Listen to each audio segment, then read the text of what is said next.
Cartoons.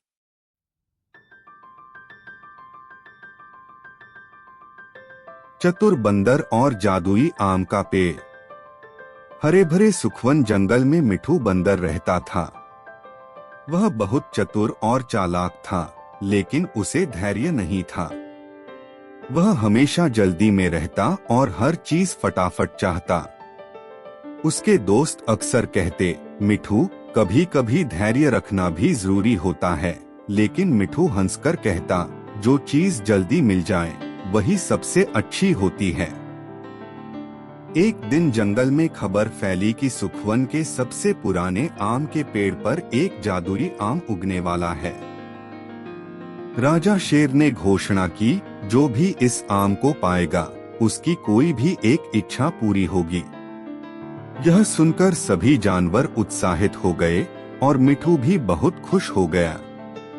मिठू बिना देर किए दौड़कर आम के पेड़ तक पहुंच गया। उसने देखा कि आम का छोटा सा कच्चा फल पेड़ पर लटक रहा था।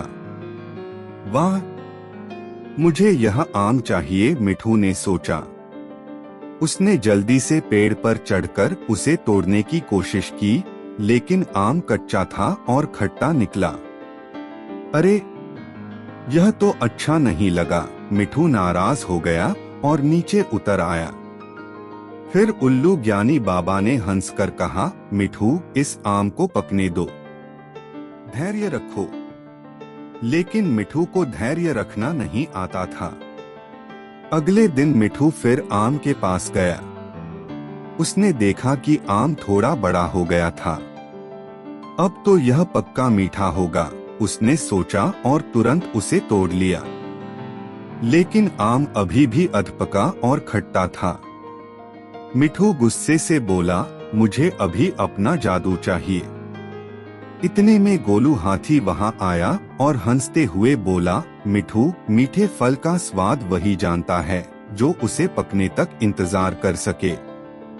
लेकिन मिठू को किसी की बात मानने की आदत नहीं थी।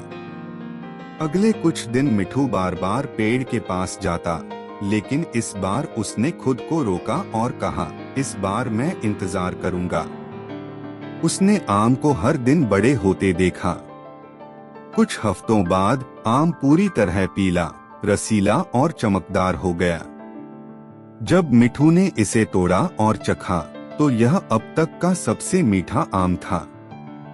जैसे ही मिठू ने आम खाया, एक सुनहरी रोशनी फैली और एक जादुई आवाज आई, मिठू, तुमने धैर्य रखना सीख लिया। अब तुम कोई भी एक इच्छा मांग सकते हो।